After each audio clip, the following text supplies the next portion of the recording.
Hey, everybody. I'm Elysia Buss, host of Horsepower Empowerment Through Connection. And today we have the honor of getting to talk to Nash Mackey, located in Hobart, Tasmania. Did I say that right? Hobart?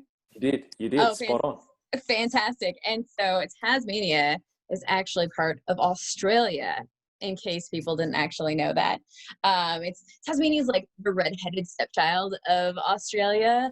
And Nash has a whole bunch of jokes from when he was in the Army Reserves as a combat medic. So even though I'm an American, I'm still going to say this to you. So thank you for your service to your country, because it's really a big deal. I feel like to be able to be willing to put yourself in that position for your countrymen and women. So My pleasure. My pleasure. It was my absolute honor. Like, I was so grateful that I was able to join.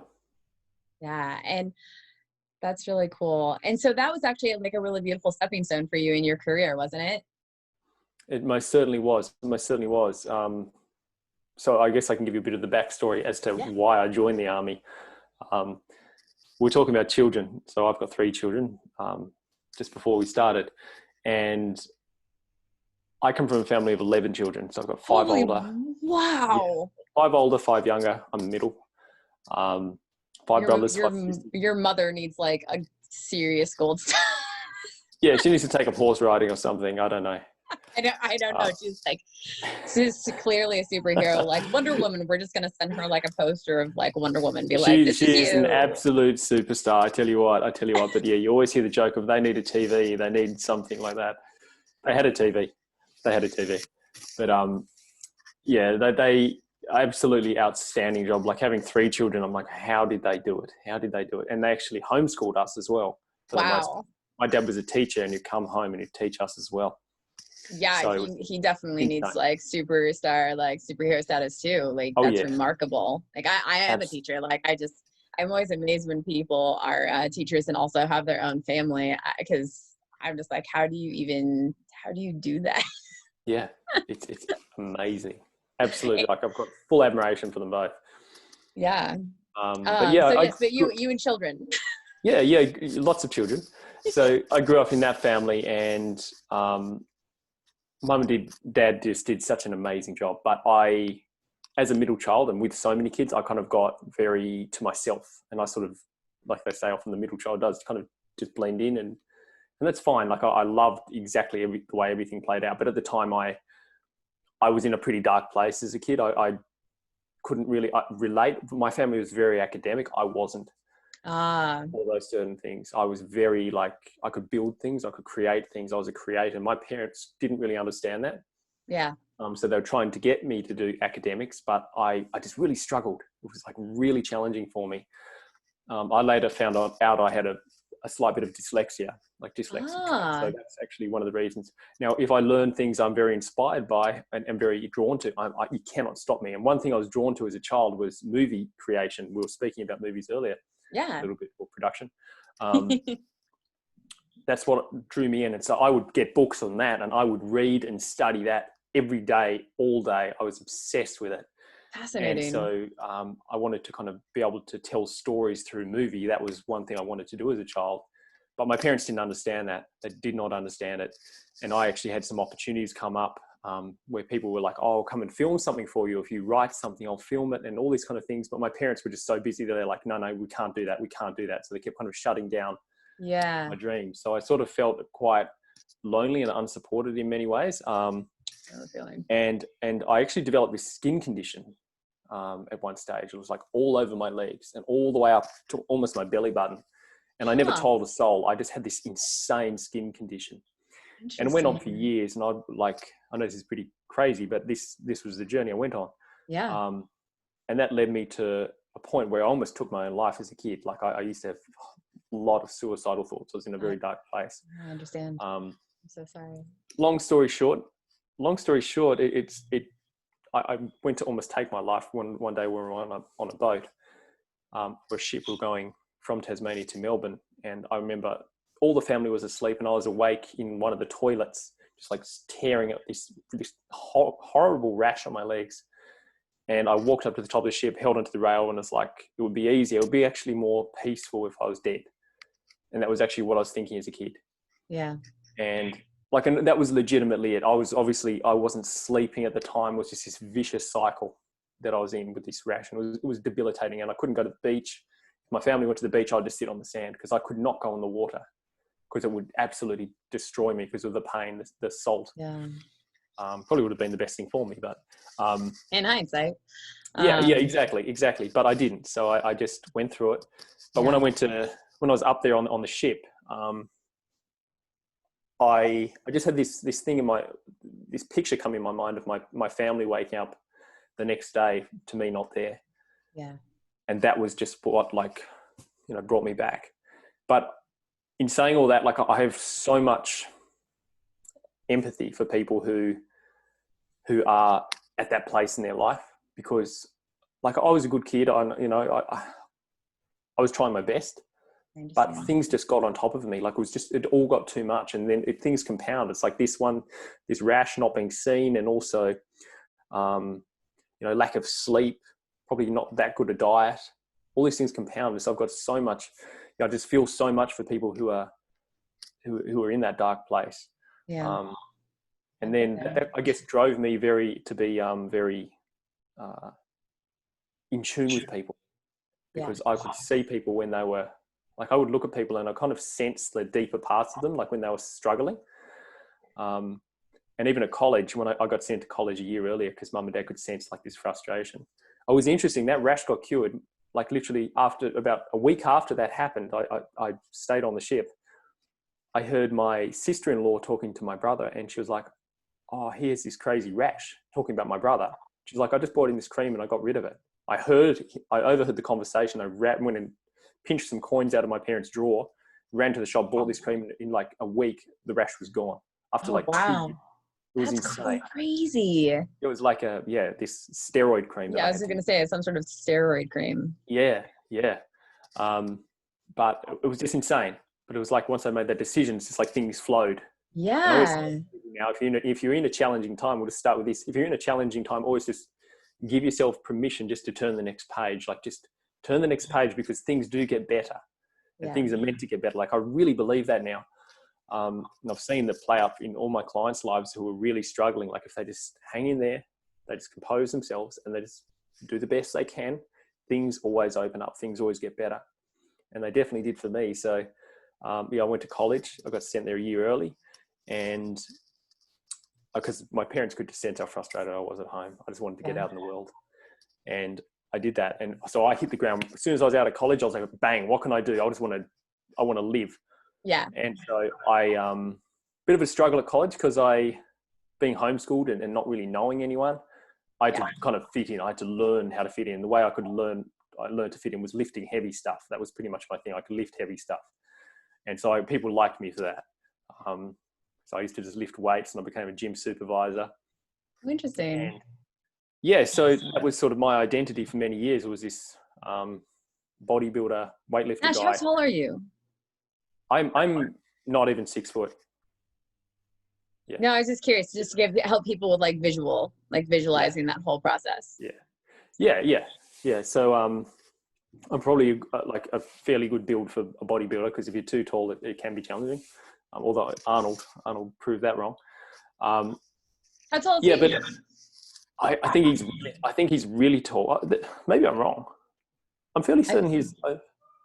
I don't know. I could be wrong there. I think The Rock is taller. The Rock he's a giant. Yeah, that guy is like a beast. That guy's so cool. Yeah. So that kind of proves that theory wrong. Of Looking, I think it's easier to bulk up. Yeah, when you're smaller, because it's like. Yeah, there's less that's mass, what I've heard. Right. Yeah. No, I mean. Yeah. So that's kind of the path I went down.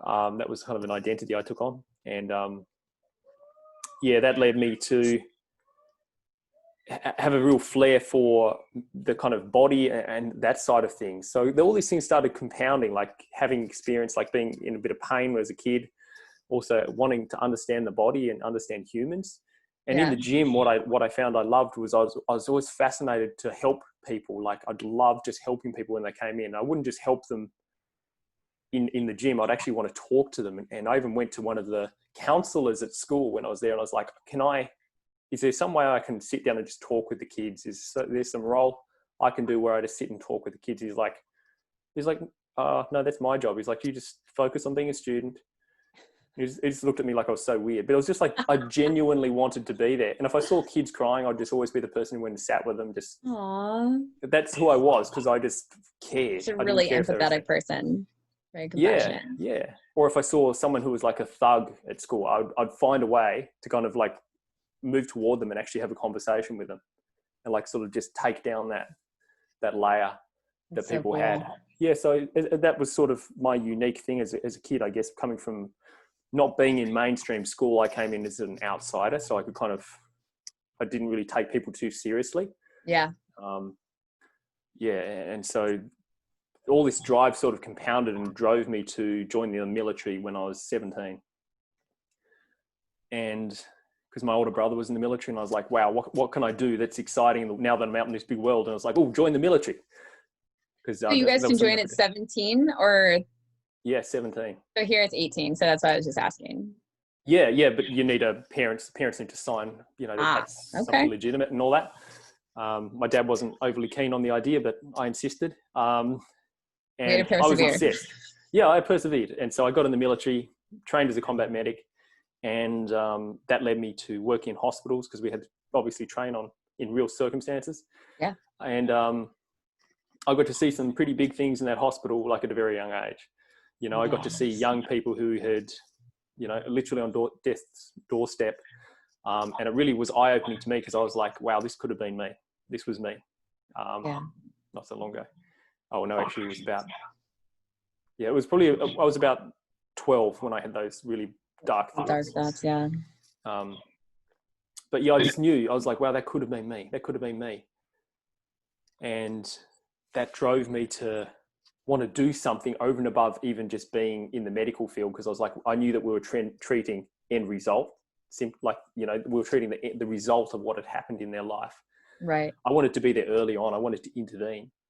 And as well as working in hospitals and operating theatres for over 2 years, I also worked with an ambulance transport service, where I'd sit in the back with elderly patients who were literally on some of their last journey. Quite often it was their last journey in life, like to the home where they might die, or the nursing home. And I would hold these people's hands and look in their eyes and just talk to them. Some of them just wouldn't talk at all, because they were just like very, different things going on. But some of them you'd meet two types of people at least. You'd hear people who had lived an amazing life, and they would just share from the heart, and they'd be like still lit up by everything, even though they might have like crazy like things happening in their body, they'd still be lit up. And then you'd hear people who were angry and resentful and full of regret. And it was amazing. At such a young age, I got connected with that, and I was like, what kind of person do I want to be? And I invite, anyone listening to this just to consider that, like, what sort of person do you want to be at the end of your life? Like when you're looking back, because ultimately it's a choice. Like it begins today, like stepping into what you want to do, what you want to create, and that life that you most want to live. That's the opportunity we all have. So long story short, I know I've gone on a bit, but I just wanted to fill in like why I do what I do, why I'm so passionate about what I do. Like, it's not just, I want to go and do a life coaching course. I want to go and become another coach. It's been like a lifelong unfolding for me. And what I do now is the ultimate impact I feel like I can make on the earth, through supporting the people in the way I do. That's beautiful. Thank you so much for sharing all that, Nash. That's all really good, cool. All good. Oh, that's great. I love it when we get to go deep with things and get like really specific and also broad. That's beautiful. Yeah. So you're a performance coach. That's like your title as a coach, and that you help people to like basically live like a purpose-filled, like fulfilling life. Mm-hmm. So what kind of people do you usually pull in, like populations, and what do you notice that people struggle with the most that comes? It's a great question. So I've hired a business coach recently to help me take my business to the next level, but it's been a struggle for him as well, because he's like, what's your niche? What's your niche? And we looked at all of my past clients, and it's such an interesting dynamic that we've had so far. So I just started putting myself out there, just like you've been doing. with your amazing content, and just Thank you. You'll see certain people are drawn to you. And now I can't pinpoint exactly who I work with, because sometimes it's a, 60-year-old man or woman. Sometimes it's a young person, 18 years old. Sometimes it's, everything in between, male, female, it doesn't matter. People are just drawn to my work in different ways. Makes sense to me, given what you just said. Yeah. So I'm really blessed to say that I get to support people. Now, I don't pretend like I've got all the answers by any means, but I would be an idiot to say I don't have some tools that can enhance the quality of people's lives. And I've gone very, very deep into the work I've done. I've not just skimmed the surface. I've not just learned from one mentor. I've learned from multiple. I've not just done one course. I've done multiple for the past 7 years, just to really understand what people can do to take control of their lives, what people can do to actually live a meaningful life, because I've got that reference in my brain of what lies in store for people who are unfulfilled, like what the consequences can actually be, how heavy life can be when you don't have something to live for. I know the reality of that stuff. And a lot of people are walking around. One of my mentors, his name was Preston Smiles. And Preston Smiles. I've heard great things about Preston Smiles. Yeah. He was a great guy. He always says that so many people are walking around committing a slow suicide. It's really true. Yeah, they wouldn't go and do it. Like, they wouldn't actually go and take their life, but they would continue to spoon feed themselves like this toxic food or these drinks, all this stuff that toxic humans people do. Toxic people, all of this stuff, toxic thinking. Mm-hmm. And they never actually realize what they're doing. Underneath all these little acts is actually a certain respect or belief about themselves that they don't think they're worthy of actually having anything over and above what they currently have. Yeah. So I'm not sure if I answered your question at all there, but essentially I support people in many different fields, because it's all relevant to, where they are. And I guess the work I do with people, it can impact you, whether you're an elite athlete, like I work with some high level athletes as well. The one common theme, I will say this, the one common theme every one of my clients have had is they are a creative. They're all creative people, like, be it entrepreneurs, like ballerinas, or there's some athletes as well. I don't know if you class them as creatives, but for the vast Did you say majority, ballerinas? Yeah, ballerina. Ballerinas are absolutely athletes. Yeah, they're definitely. But I was referring to. I'm also working with a lady who's an elite level cyclist as well. I'm giving you a hard time, Nash, but like, but a little bit honestly, Ballets, though, like athletes. No, because like some people look at ballerinas and they don't understand the rigor the ballerinas go through, and they just don't think of them as athletes. And so sometimes I'm just like, for those of you out there that actually don't think the ballerinas are athletes, let me just like be clear. I would 1,000% agree with that. They are I could not do what they do. Like, it is insane. Yeah. Like the young lady I was working with, she's literally training 7 days a week, like just in the studio. Like, it's relentless. It's crazy what they do. I remember, so one of my first jobs, just a little non sequitur really quick. So one of my first jobs, I worked at a top end dessert shop, but one of my bosses used to dance ballet for the Pacific Northwest Ballet, which is located in Seattle, Washington. Wow. And she was talking to football players like Seattle Seahawks, and they were giving them a hard time. So they had the Seattle Seahawks come to their studio. And if I'm remembering this story correctly, from, like 1996 or something, and they had them come to the studio and be like, come do our routine. You think that like ballet is super easy? Like, and the football players were just like dying. I would believe it. Yeah. Same routine that the ballet dancers did for their That is so good. Yeah. Yeah. So ballet, athletes. But I also create classes very creative. Like, this is just me kind of generalizing. Like, when I look at them, I'd say they're all creatives to some degree. Like, they've all got something and the interesting thing is, like, even if they are athletes, sometimes they've got actual creative, like, for example, the lady who's a cyclist I'm working with, she's an incredible athlete within her cycling, but then she's got this creative flair toward painting and art. So it's just like a theme that I've seen, with everyone I've supported. They all want to create something above and beyond where they are. And for some reason, they've got a limitation. They're like, I can't really step into that. or that would actually go against the identity I've created for myself, or what would other people think of me if I did that? So the work we do is actually helping them step into that in a healthy way, and actually do it in a way where they release judgment of other people, and they actually give themselves permission to do the thing that inspires them and lights them up the most. And sometimes that doesn't necessarily mean stop doing what they're currently doing, which some people think they need to do, which is a huge thing. And that's why a lot of people come to me, is because they're like, I've got this dream, but I do this and I need to support my family, and I've got all these responsibilities to take care of. They're like, how do I navigate this? How do I live that perfect life? Well, sometimes it's not necessarily about jumping ship straight away. It's actually about putting things in place and leveraging what you have right now as a vehicle to fund and fuel the dream that you most want to do. So they're just interesting conversations to always have with people. Yeah, hopefully that answers your question as well. No, that was beautiful.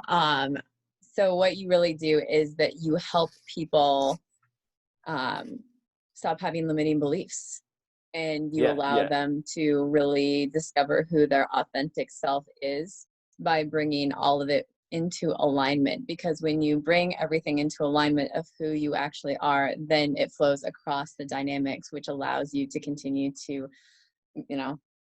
have this one image over here, help your family, live like your purpose, foster that creative nature, right? Because a person is dynamic. You don't have to be just one thing. True.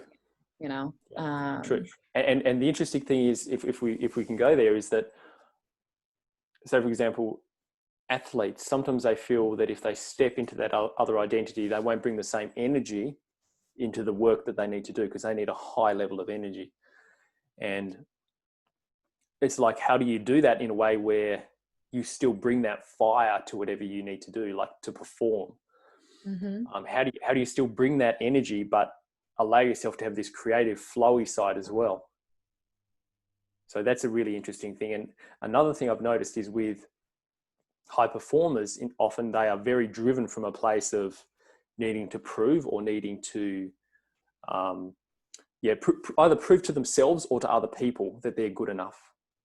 And so when you remove that driving force, how do they still stay driven? And so this is the interesting conversation to always have with people. And they know it. They're like, I've got this, but how do I let go of this? Because it's literally got me to where I am. And so I was like, okay, well, how do we replace this? How do we put something in there that's actually a healthy fuel to actually not only keep you doing what you're doing, it actually gets you further? So that's always a very interesting conversation to have with people as well. Yeah, definitely. It reminds me a lot of how I try to describe things to my 6-year-old niece sometimes, because kids are beautiful. I love children so much, and everything in life is like wonder, right? Because they haven't experienced a lot of things before, and they're still trying to navigate and figure out, like, what are we supposed to do, and when and where and why? No, I want to do this. Like, why do I have to do this thing over here, right? And like, not about malice at all, just like not understanding. And so when I hear things like what you just described, I think about how we have different cultural norms. When we go to the library, we're supposed to be quiet. When we go to a sports game, we're supposed to be really loud. When we go to like church, for people that go to church, you're in a space of reverence and listening. When you go to school, you're supposed to be engaging and thinking critically. When you're with your friends at a bar, you get to be raucous as you want, or, have a deep philosophical, or whatever. And each person that you present in those different spaces is no more or less a part of your authentic self if you are present in each of those moments. And so you access that piece of yourself that allows you to be fully present in each one of those moments without it invalidating another part of yourself that allows you to be the right person within that other container. Yes, that's so true. I like that. Thanks. Amazing. And because I can absolutely see where your clients are coming from, and like that it makes so much sense to me. Yeah. But I guess especially in this world where it is like we are seeing all these new possibilities. Like you can jump on social media and you see this person doing this particular thing, and then someone else doing another thing. So we have a lot of information, like, and a lot of possibility at our fingertips. We could just go and jump online and do this course, or learn about this, or do this. And there's so many options that it often distracts people. Oh yes. And so that's another huge part as well. And that's where it is easy to do, it really is. But it will literally, you can spin your wheels for years and not oh get my in. gosh. Yes. Yeah. But so it's important for people to actually ground themselves in, number one, who they really are. And that's a kind of a broad idea. Like, to say, I don't necessarily ever get to that. We never come to some concrete conclusion. Oh, this is exactly who you are. Like, the best of our abilities, we tap into it and be like, okay, this feels right to me. This is what I believe will light me up. This energizes me. And we kind of measure it off that. And they believe, like, if people can see it, will also make a difference in the quality of other people's lives, because that's really important as well. Not just about what lights you up. Will it impact other people's lives in a beneficial way? Because absolutely, that will be one of the key drivers to keep you going. When on the days you don't want to do it for yourself, if you know other people are benefiting, you'll get up, you'll do it. It's true. You know what I'm saying? Yeah. Yeah. This is so much to get to unpack, and it's fun. And we were talking about earlier about living through that authentic self and being present, and how so many people over the course of time have created walls within themselves to try and keep themselves safe. And oftentimes that works within the limiting belief system and whatnot, and having experienced trauma or invalidation, or how we've adapted to our environment to try and be understood or liked or whatever, all of which is a natural process in life and is not to be invalidated as a process, but to be able to recognize that we should grow and evolve, and to slowly to find people that we can feel safe with, either coaches or friends or counselors or whatnot, to provide that container that we can slowly begin to peel back the layers and let the walls go down in a way, so that we can actually start to rediscover who that authentic self is. Because sometimes people ask you like who are you, and you're just like, is this what they want to hear? And you tell them what they think that you want to hear to fit in, but you're just like, but is that really true? And that's where I think that phrase, like, get out of your own way, sometimes comes from. Yeah.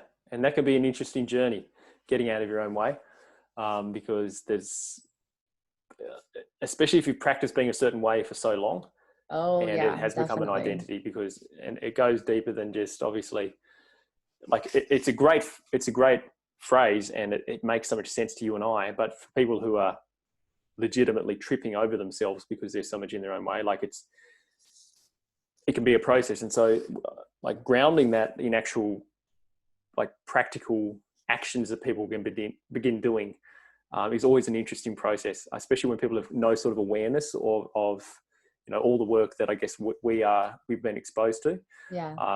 And get to continue to be exposed as we as individuals continue to evolve. That's so we it. can better Exactly. serve ourselves and others.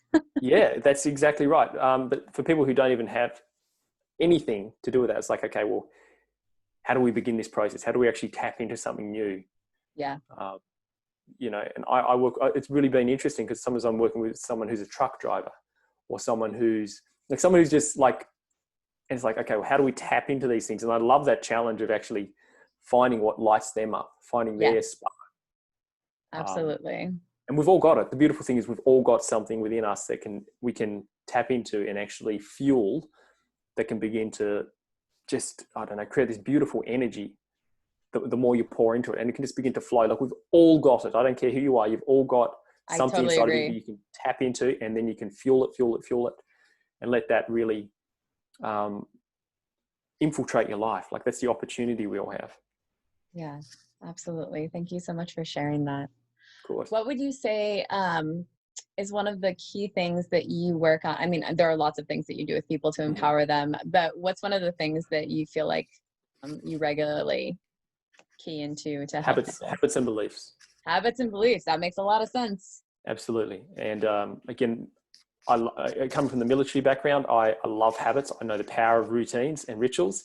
And I always say to people, you march in the place we go to training to become a soldier. And in Australia is called Kapuka. You walk into Kapuka. Yeah, it is a cool name. You walk into Kapuka a certain way. You walk into a Kapuka a scared, in my case, I was a young man, and you march out a soldier. And you're like, how do they do that? How do they do that? And you look at it very carefully, and there's obviously a huge amount of challenge. Yeah. There's a huge amount of challenge. There's also a huge amount of support that goes along with that challenge. There's also a very specific environment that's designed to help you become a soldier. There's particular routines you need to run every single day that help you kind of really identify as this new person. You know, everything down to making your bed. So they'll measure your bed. They'll measure your handkerchiefs when you fold and iron your handkerchiefs. Your socks need to be folded a particular, like every little part. Your brass needs to be meticulously polished.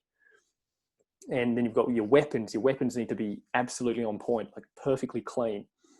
And then all the responsibility that comes with carrying a loaded weapon, like all this stuff that they put you through that allows you to march out the other side as a soldier. And it's like, okay, well, how do you, and that's been a real focus of mine. It's like, how do I recreate that environment for people through my work? Like they walk in one way, they march out another way. Yeah. So I'm very mindful of the environment I create and the support I offer, but also the challenge. And it's also the intention of what people want to get out. Like, who do you want to march out as? Yeah. And that's the thing that people come to me with. They're like, okay, I have this problem. And often, so often people are focused on the problem or challenge. I prefer to use the word challenge. But it's like, okay, what's the outcome here? What are you actually going for in life? Because sure, we can just keep focusing on solving challenge after challenge after challenge. But what do you actually want to do with your life? Yeah. What is it? Like, what's the big picture? And so often people who have these challenges just show up again and again and again and again and just like crushing them down. It's because they're not going anywhere. They can't see any point of overcoming the challenge. Yeah. So you need to know what's the destination? What are we doing this for in the first place? You know, Yeah. What do you want to be? What do you want to experience? Who do you want to impact? What's the difference you want to make? Yeah.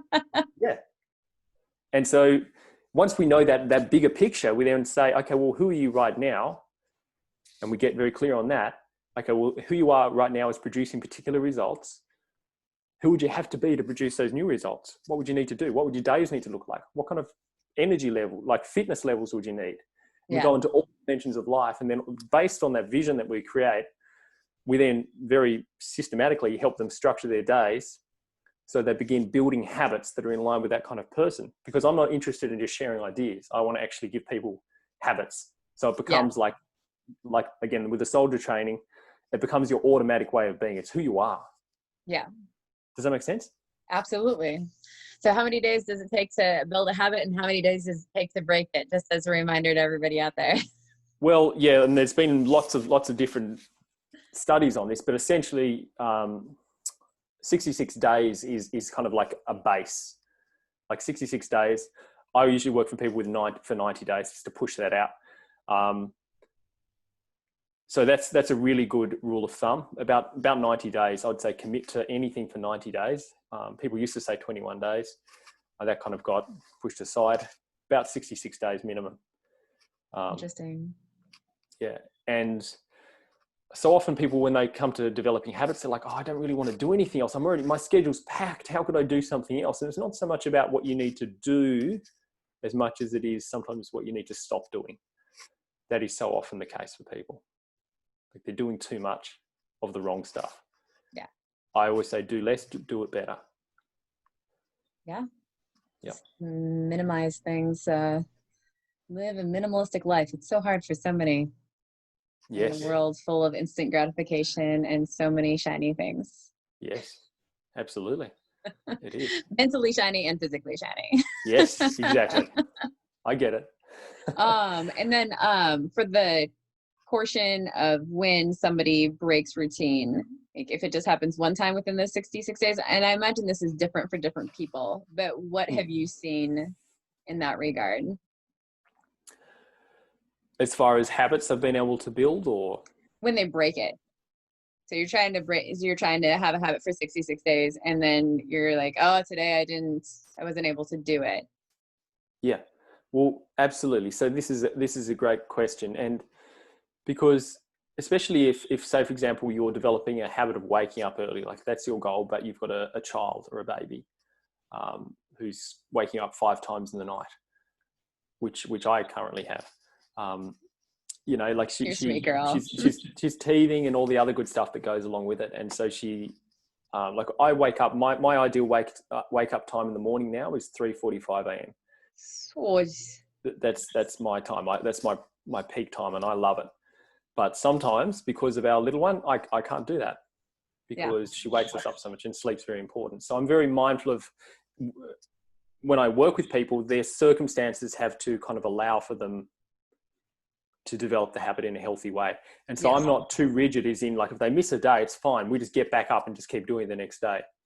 We get back up. And it's not just the doing, it's actually, because if they're just trying to like do the actions with the same brain and the same beliefs, then eventually they won't sustain the actions. It's not enough.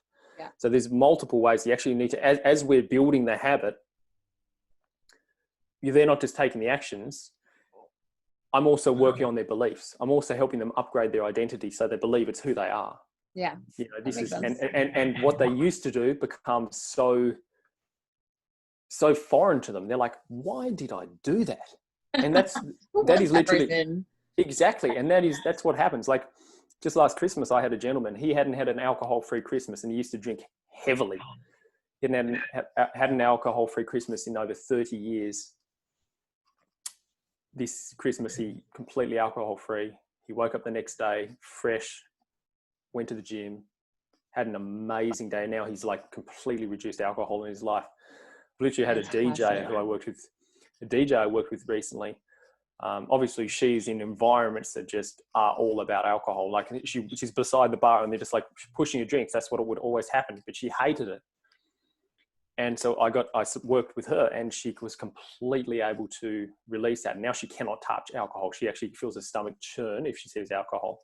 Interesting. And that's what can happen when you actually work on the beliefs and stack up new references around the benefits of doing something new and the drawbacks of what you used to do. Yeah. And that's what I work with people. And even like a music producer who I've worked with recently, he had a very severe marijuana addiction because he believed he needed marijuana to be creative. That was his story. Cannot touch it now. We worked together, and he actually went and had an opportunity where he pretty much had like half a joint essentially. And he could not, because he was in this environment like quite a while after we worked, he had it. And he was like almost vomiting. He was like, just could not do it. Fascinating. And he called me straight away. He's like, you wouldn't believe I touched it. He said, but I cannot do it. I cannot do it. So it's quite amazing. So he even had the opportunity to do it, but he just can't do it. And that's the beauty about the brain. When it really gets something, and when you can actually stack up references and begin seeing how taking new action will serve your greatest good, and you get that on your cellular level, you've got your whole physiology working in your favor as well. It's not just you trying to create a new future just out of the conscious mind. You actually get it into the subconscious, and it becomes an identity. Yeah, that's brilliant stuff. I find really interesting is I talked to another coach. He's an addiction coach in Brisbane. And what I find interesting here is I've talked to 2 of you now in Australia who say it's a marijuana addiction. And in America, I don't think I've ever run across somebody that calls it an addiction to marijuana. They're just like, oh no, like this is just like a thing. Like people talk about being addicted to cigarettes and being addicted to alcohol, but you just don't hear like marijuana just somehow like it gets a free pass. Interesting. Yeah. So like you could talk to addicts as like for cocaine or heroin or whatever, but it's so socially acceptable as a coping mechanism or whatever else people want to call it. Yeah, it's just really fascinating to me, especially since I'm so severely allergic to marijuana. Like there's so much that I don't get to do in society living in Washington State where it's so prevalent. That it's just fascinating. It's fascinating for my brain. I feel like that is very interesting. That hear us talking about a marijuana addiction, like they might just like stop watching. Like right now, they're just gonna be like, nope, and that's gonna be. Yep. I will. Can't please everyone. Right, which is fine. It's just really fascinating to me because some people, their viewpoints are so strong that like once you ridge up against a viewpoint, that they just shut down completely. And it's not just Yeah. about the marijuana addiction. I'm talking about like viewpoints in general, because we have a lot of strong viewpoints going on politically right now in America.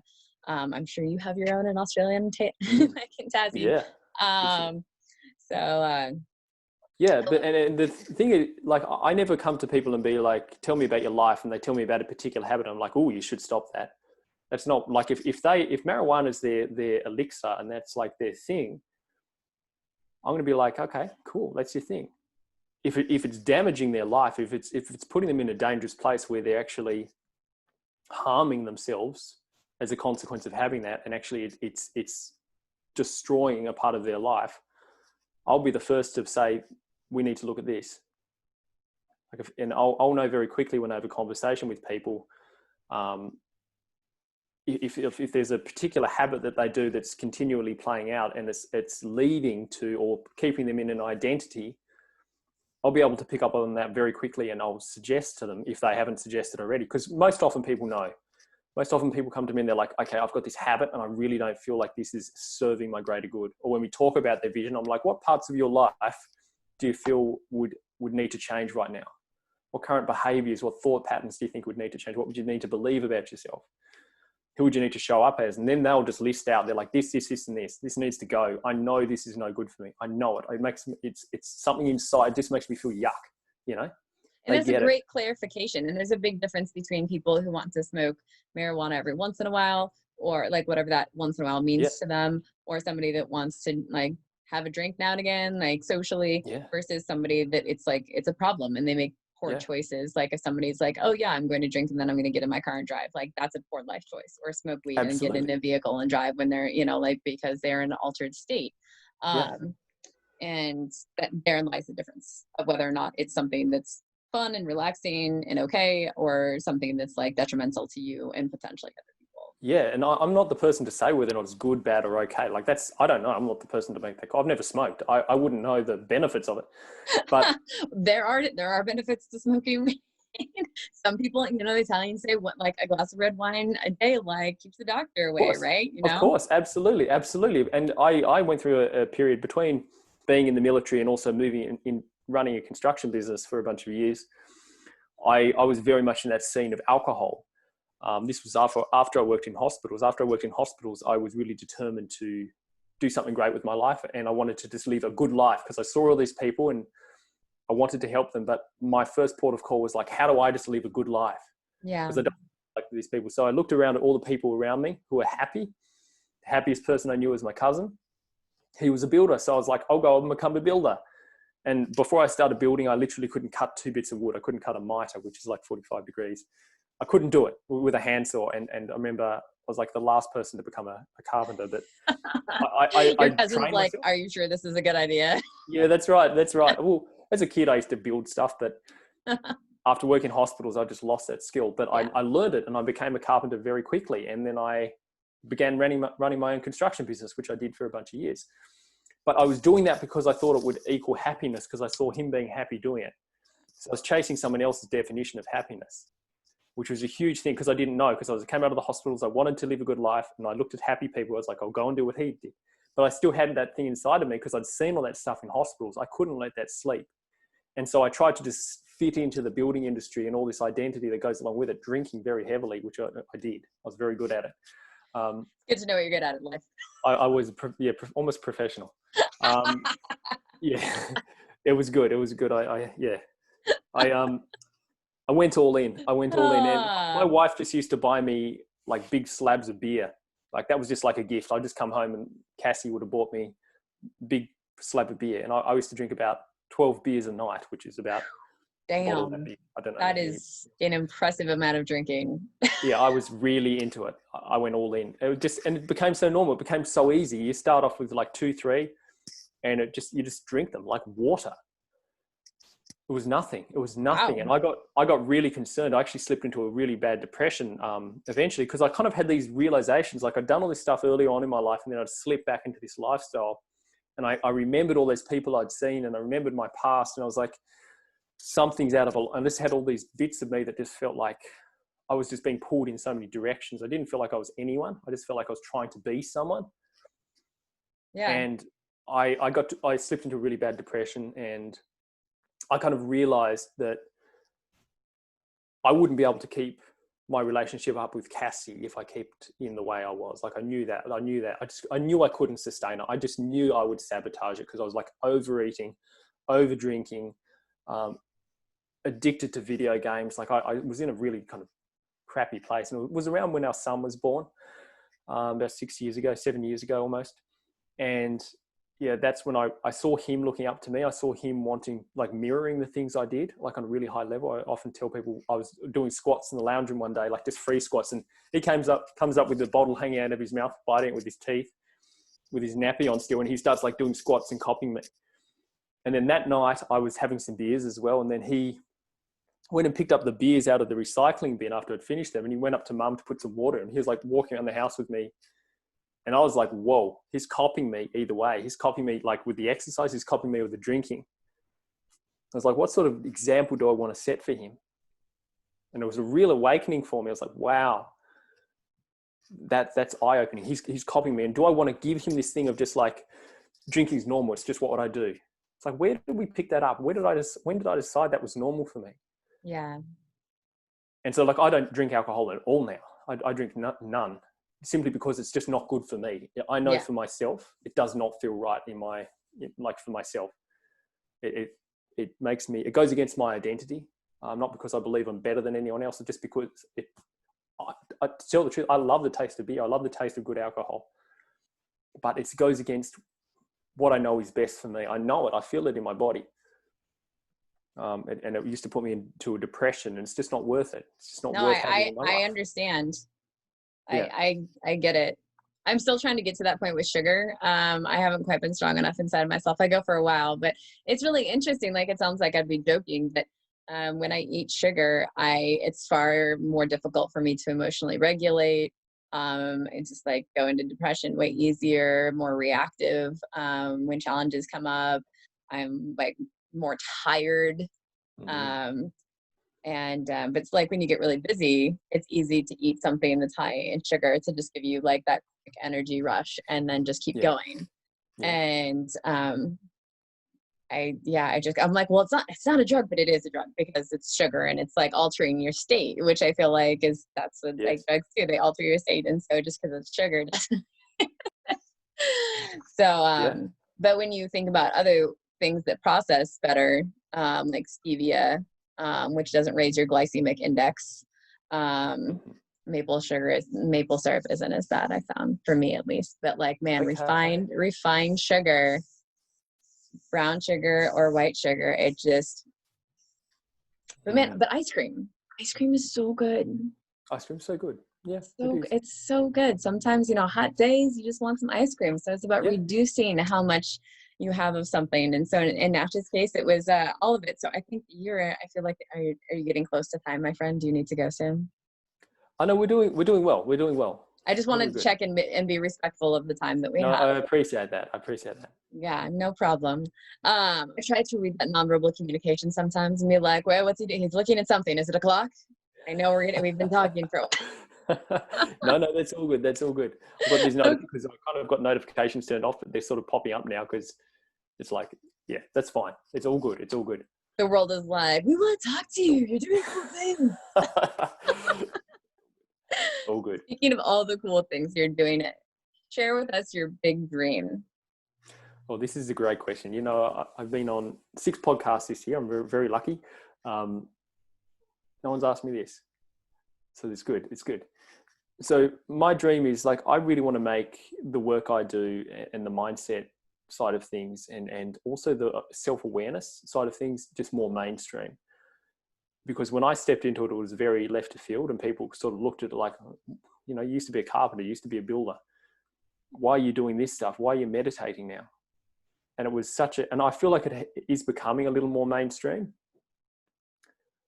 But I want to do that on a higher level. I actually want to also, I'm writing my first book right now. I love writing. Congratulations. In stories. I love writing in stories. So that's actually been a process for over 4 years I've been writing this book, and it's been a beautiful journey because I've been writing this through some really, really challenging times. Not a lot of people know this about me and my family, but almost 4 years ago now, we moved interstate, and it was our dream. We dreamed to move to Queensland from Tasmania. So we moved, and it was incredible. And I sold all my carpentry tools and everything and just moved over there, really hoping to launch my business that I currently do. And some clients who owed me money in Tasmania didn't pay. And so we got to Queensland, into our dream location. And number one, my partner's parents had chosen the house for us, and they didn't realize that the house was actually in a location that was kind of like the highest crime rate in that part of Queensland. Oh no.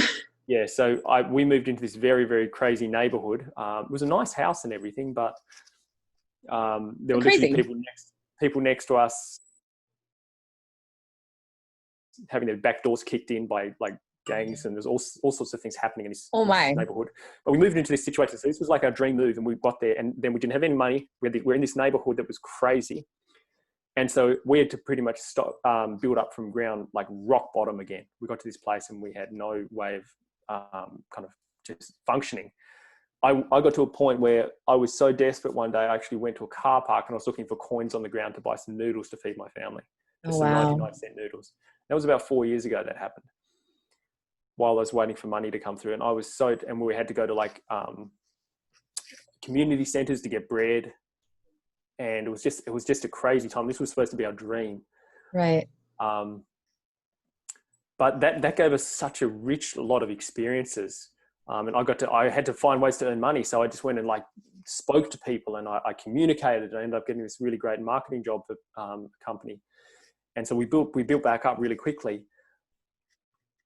But in saying that, the dream, I'm sort of going a little bit on a tangent here, but the dream was that, you know, we moved to this place, and we expected it to be a perfect way. It was nothing like we anticipated. So, but it was better. It was better than we could have ever imagined. It gave us so much more. So in that time though, in that really low spot, I got to see the power of community centers and these places that support people on those levels. Because we were, you know, a good family. We were doing our best. I've always been an extremely hard worker, but we found ourselves in this position. I know we're not the only one. There's so many families out there like that, and good people. Yeah, who just especially don't now. have access. Yeah, who just don't have access to, you know, sometimes the resources that you and I might have access to. So one of the key parts I want to do as part of my vision is to build centers. I want to put a center in every state of Australia that actually supports people. I want to actually be able to finance coaches to be in there, just people who can just go and hold space for anyone who needs. Probably not so much like mainstream mental health advice, because I understand and respect the place that role it plays, but like something that offers a little more holistic guidance and direction for people. And not just your kind of average community centers. I want to know, I'm very particular about buildings. Being a carpenter, I want these very meticulous, very beautiful, and very enriching, so people can just go in and like just fuel themselves and actually connect. Like, if no one came to me when I was a kid, Elysia, I don't know about you, but no one came to me when I was a kid and said, "What's your dream? What do you want to do with your life?" Yeah. No one ever did that for me. Did they do that for you? Well, it was really interesting. So when I was growing up, it was kind of like, what do you want to do? But then when I was like, oh, I want to work with horses, and I wanted to be a photographer and writer for National Geographic and travel the world and connect cultures so that people could expand their consciousness while holding on to their authentic self. And as like, obviously as a kid, I used slightly different terms, but that was really where I was just so passionate, connecting with like Indigenous cultures and whatnot, especially. And they're just like, you can never make money as horses. You can't make money doing photography. Like, all these things are expensive. And so it was just that same sort of thing. Like, just like it was interesting because being in a loving household, but at the same time, like being like, no, you can't do that. Like, you should be a teacher. You're always like trying to help people, but no, you can't work with horses. And I'm just like, which is so funny in hindsight because teaching doesn't really pay a lot of money.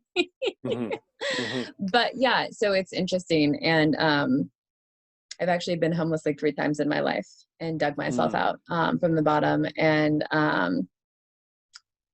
yeah, and so not necessarily like sleeping on the ground, but like having slept in my truck a couple different times, like when I was younger. And people look at homelessness in a lot of different ways. And I remember there was this one time on September 11th, not the September 11th, but an event that was held in the honor of September 11th in Seattle, in one of the like the CenturyLink, it's like a football stadium basically. Mm-hmm. And I went there to volunteer as a massage therapist for seated chair massage to the homeless people.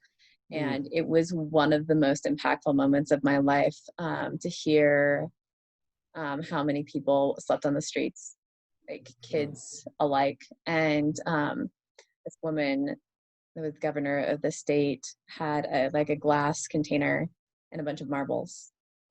And so she poured the amount of people like represented in these marbles into this glass container for the number of people that were on the streets. And as the marbles hit the glass, it echoed throughout the building, and it just kept going and going and going. And it still makes me like almost cry because it was just like, wow, like the realization. And I know that the homeless population has skyrocketed since I was at that event more than, gosh, I'd say it's almost 15 years ago now. Mm-hmm. And to lay hands on these people whose bodies were so dehydrated and their muscles so tight from being laying on the streets and being under so much stress, and the way they would just melt under your hands just to have a human being touch them in kindness and respect was just it was just really incredible. Like I'm just like Yeah, I can see that. Wow, yeah. that's beautiful. That is so wow. What amazing work. Good for you. Thank you. Yeah, I What a felt so gift. honored to be there, to get to be part of that experience for those people in that moment. Like, yeah. What a gift. That is amazing. Good Yeah. for you. So yeah, I understand. So when you tell your stories, You I'm do. like, yeah, I get it. You get it. You do get it. I sense that. And so, yeah, that's what I really want to do. Like, that's the bigger part of the work I'm doing. But I want people to know how powerful they are as well. Like, that's a huge part of everything I do. I just want people to know how powerful they are and what they can actually do to begin taking control of their life, because I know that people are left feeling helpless. Yeah, a lot for of the the most time. part. And society is so quick to diagnose people and say, you've got this wrong with you, or you're this. And people putting people in little boxes, and people carry that, and they're like, yeah, I'm this. Yeah, or just judging people because of circumstance that they can't necessarily even control, or you just never know somebody's story for positive or negative and like what they're dealing with any given day, which is why I think it's so important for us to just like authentically smile and like look people in the eyes and be like, I see you. Even just people walking down the street, because you never know what that smile will change and being just seen in a person's life. Like you could save someone's life just by seeing them and sending that kind and loving energy towards them with nothing in expectation of return. It's beautiful. I love that. It's a good way to live.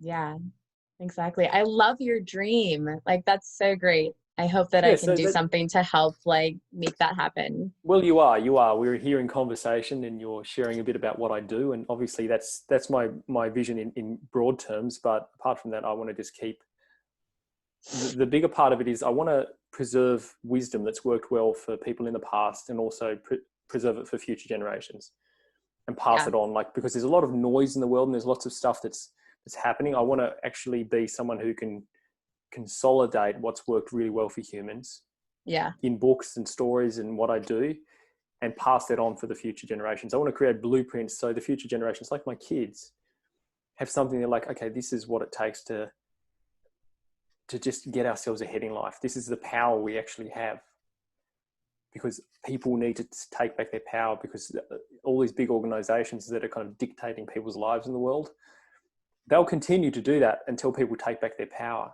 Yeah. Like, people underestimate how powerful they are. People underestimate how much of a difference they can make. Absolutely. And you can look throughout history to see examples of people like, Mother Teresa or, Nelson Mandela. Like, they're one person, and then they have a vision, and then they rally people around them, and then that together, collectively, they have a huge impact. Absolutely. That's going to be us. Yes, that's right. In our own unique way. Absolutely. That's it. Absolutely. I love it.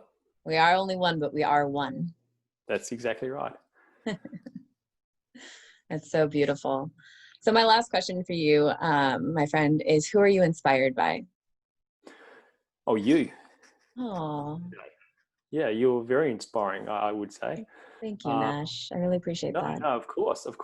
So many people. Like, I'm inspired by every single one of my clients. I'm inspired by everyone I have conversations with. It's not one big person. It's every person on the planet. And I'm inspired by, when I worked in operating theatre, I had heard the first cry of over 200 babies being born. Like, the first cry. It's a beautiful sound.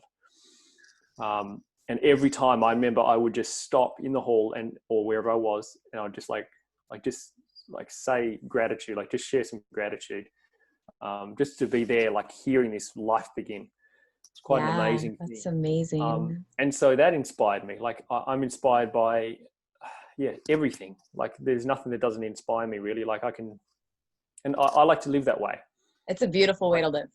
Yeah, it really I get is. inspired by looking at nature. I like it.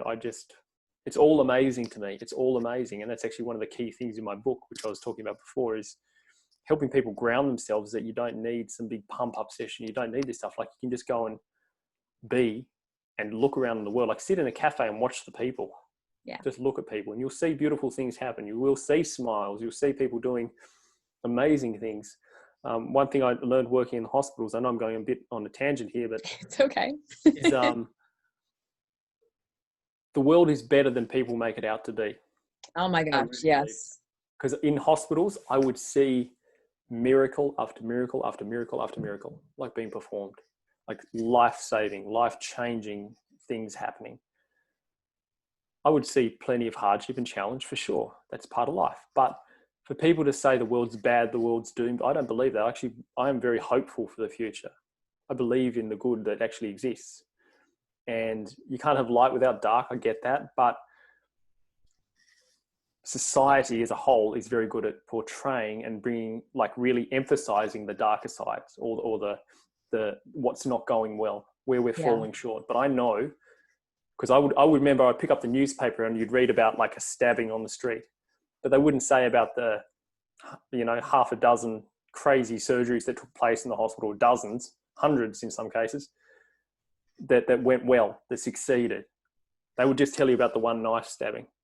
Yeah. Wouldn't that be an interesting flip if the news was, like, more focused on the positive things? Yeah.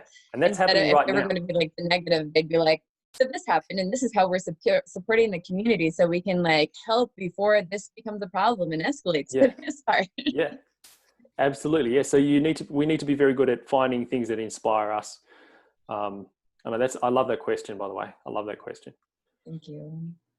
Well, I think it's really important to remind people that that's just like what you said. There's so many things in life to be inspired by, and inspiration is such a beautiful light to be pulled towards. Mm-hmm. Yeah, I agree. So thank you so much for everything that you've shared with me and with the audience today, Nash. It was such a pleasure, as always, to get to chat with you. And I can't wait to come visit you and your beautiful wife and your children someday when the pandemic is over. Absolutely. Come visit you and all my other new friends in Australia. And I feel like, 6 months, maybe a whole year, I'll just be like, I'm just going to hang out in Australia, everybody. Perfect. Come do it. Absolutely. Absolutely. You'll be more than welcome. No, thank you so much for your time and having me on. And like all the effort that goes into creating one of these, I understand. So good on you for stepping up and just shining your light. Like keep doing it. I appreciate you. I appreciate that. I appreciate you too, just in general. You're a good human. Glad to have you out in the world. Thank you. You're very welcome. Thank you so much. Right. Until next time. See you guys. Bye.